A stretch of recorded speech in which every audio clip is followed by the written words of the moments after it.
Welcome back to Cutting Edge Consciousness, thought-provoking discussions and bold ideas from the edge of possibility. And welcome back to Cutting Edge Consciousness. Freeman Michaels here with Barnet Bain. Just got done talking with Michael Murphy, the co-founder of Esalen Institute in California. And one of the more loving human beings on the planet. Sweetheart. So great. But I want to wrap up that story that please. He started, because we were up against that hard break, and boy, they're tough. Those are tough calls to make. But fortunately, I happen to know how that ended. Michael, for years, would say he was an agnostic on so many matters, including reincarnation. I'm an agnostic. But then after looking and reviewing and reading thousands and thousands of this documented cases that were put together in Ian Stevenson's great work, his wife said to him, Michael, you just keep saying this. It's a knee-jerk. You're a liar around this issue. Right. And he took the big gulp. And the next time somebody asked him where he stood on this matter, he said, well, I'm a believer, which proves that even the sweetest old Irish dogs can learn new tricks. What I love is the spirit of staying open until it's time to sort of commit and say. Well, what courage that is. Yeah. It takes a particular courage to stand your ground and fight for a particular point of view, not a position, a point of view, and then be willing to let it go in an instant. That's the key point. It's so interesting. What was really... That makes him a gentleman and a scholar. He is. He really is. And what strikes me about the entire Esalen conversation is, he made a commitment. Something stirred in him. Again, we've used the language in love with possibility. Something was stirred in him that he was willing to pursue at all costs, because really the risk involved in the Esalen history and history to date, because Esalen has not been a smooth ride. It's had a lot of ups and downs. The whole creating of it was I won't tell the backstory, but it's a fascinating backstory about his grandmother and the land and how he ended up convincing her to allow him to create this place. And they were doing something that had never been done before. Mm-hmm. And they were not doing something that had never been done before in a small way. They were doing it in a way They were pioneers. And not just pioneers once or twice. Pioneers over and over. Here's, and this is not to pat ourselves in the back, but the impetus for this show, when Barnet and I met nearly 3 years ago, and I said, I've got this show called Cutting Edge Consciousness. I want it to be yada, yada, yada. And we arrived at the intention, which was to go off trail. We said, we want to play at our edge. And so many times in the 3 years, it hasn't made sense. Like, what are we doing? Like, we've had so many gut checks. Like, what is this? We don't really know what this is. But we keep coming back to this fundamental inclination to do it, because there's stuff in it that we know is valuable. And I just think of that, because this has been one of the greatest gifts of my life, doing this show, and still is, right? And again, in the way I've organized my life, the context of how I've made a lot of decisions, this may not fit. Though it fits more and more, because I'm committed to this element of not knowing and just honoring what's good and valuable and true that I do know, not as a outward expression, but as a quality of experience. That guiding principle, which fundamentally has guided Michael and his other collaborators in creating Esalen, becomes a gift. And I pray that my gift can be as gracious as the gift that Esalen has been to all of humanity. And it's fun. And it's fun. I mean, that's been a fun ride. Yeah. That has been a fun ride. People are glamorized, by Abraham Maslow and Fritz Perls, and then they're just glamorized. Aldous Huxley. They don't so much aware that the doorman, the guy who manned the gatehouse in the middle of the night for a while, was Hunter S. Thompson. I know, I love that story. With a shotgun. Though he made a mess of the place. Joan Baez was down there. I mean, the history, folks, of Esalen is unbelievable. I mean, it is. It's unbelievable. You know what, Barnet Bain? Someone ought to make a movie about Well, this. I was quite a long way down the road to doing that. Oh, you were? I didn't know that. With something that used to be called the Wisdom Network. Oh, yeah, I Wisdom remember Media, this. And we were doing that. Yeah. And then the company was bought by Steve Case at AOL, and they were no longer in the scripted film business, and so it fell by the wayside. But one day the time will come for that. Yeah. Yeah, no, I mean, again, I am often in awe of the tradition that I slipped into. I mean, I'm part of it now because we're blazing our own trail for whatever it is. But that it has this rich tradition of so many remarkable human beings that we're willing to not know. We're willing to explore something with no guarantee of, anything other than just the hope and the love. Wow, sounds of like the us. inquiry. You're making my.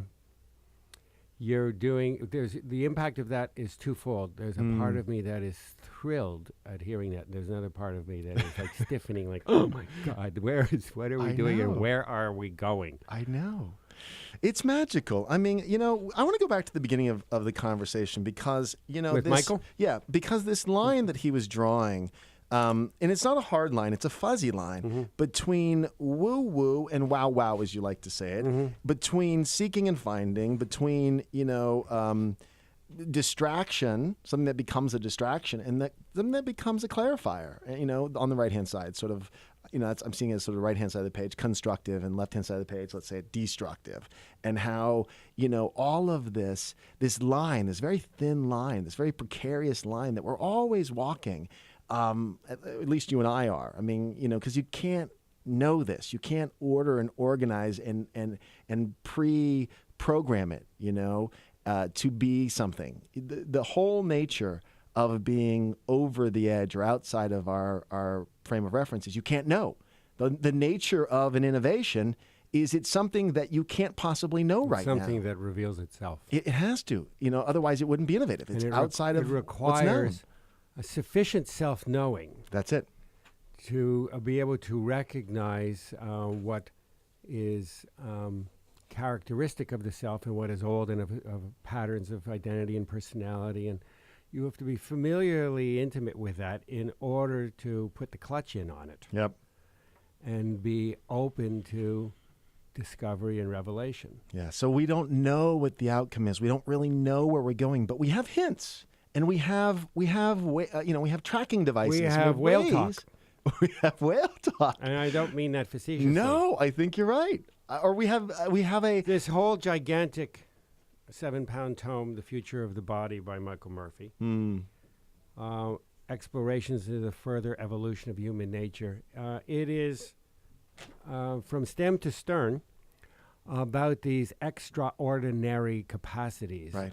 And he alluded to a few of them with respect to reincarnation and the work of Ian Stevenson, but there is this massive, massive book that I urge any of our listeners who are drawn to further exploring these matters. All of this stuff is beyond logic and beyond linear thinking. And he compiles it all, and it is, it's appended with all sorts of scholarly inquiry around it, and it's done with such an open mind and an open heart. It's rigorous, and yet it does not push back on what cannot be explained and with what is currently known. And what I like about it is, and what I like about Michael's work in general is it comes from every angle. They've done so many revolutionary things at Esalen, it's impossible to cover all of them. But just how the culture, the nature of the dialogue, the nature of the inquiry it's truly collaborative. It brings in everyone they can think of. I mean, I love some of these dialogues where they've had all these religious leaders, specifically around various crises. There was a crisis with Iran a number of years back where they drew on various church leaders and got everyone into dialogue, out of which came a protocol, a way of handling this that's been very helpful in not having that political situation erupt. And that kind of what's the word? It's so innovative. It's so, but they're willing to take on anything. That's my sense of Michael and Esalen and the entire community there is just bring them something that's complex and tricky and hard to manage, and they'll handle it in the sense that they're willing to bring in any voice, try anything new. It's powerful. It's also premise. such a beautiful place. I mean, speaking very practically for any of you who have had the pleasure of visiting there, you know what I'm speaking about. It is so beautiful. It is a place where the earth so dramatically loves herself. It's so stunning. Yeah.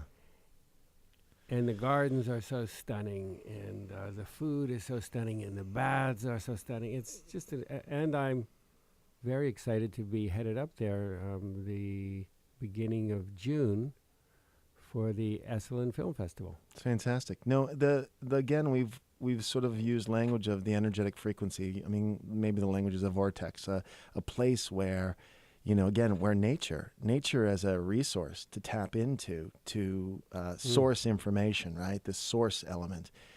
Clearly, that's part of what's in the water, as it were. What's going on up there. The resource element. Resource. Oh, that's really Ain't great. the source.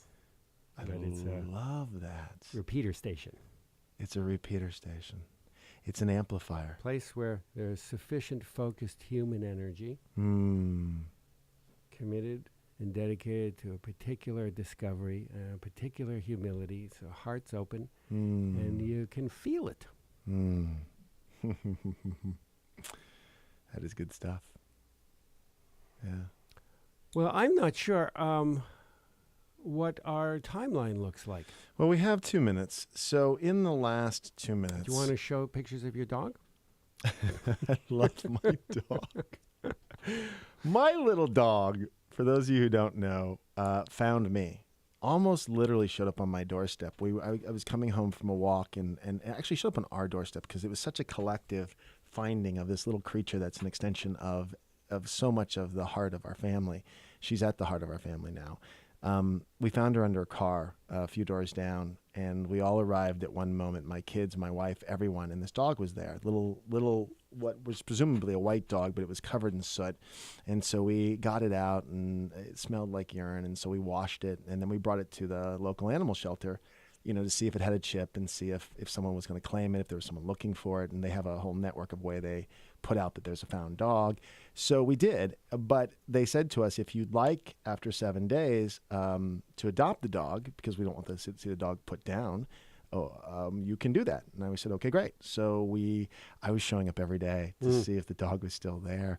And now little Gracie, we call her Grace, is a huge part of our family. She's just a little lover, and she sits on my chest at night and licks my face, and I just giggle, and my kids giggle, and she's a little source of love. And talk about a frequency, man, that dog.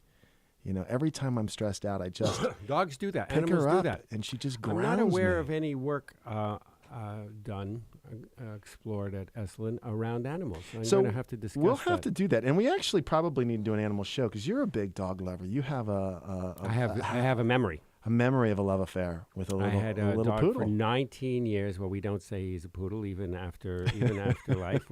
You're in I told him denial of that. I told him he was a Mexican sheepdog, and You went for that. nobody messed with him. That's beautiful. So, well, yes, for those of you who know a good resource for a dog, or an animal show, I should say, animal frequencies or animal, because we know it's out there. It's just not something Well, we've maybe done. we'll get Cesar on Milan. Oh, let's do that. That's exactly who we should get on. All right. and some Great Danes. He'll bring them for sure in studio. We'll have live in conversation with some Great Danes.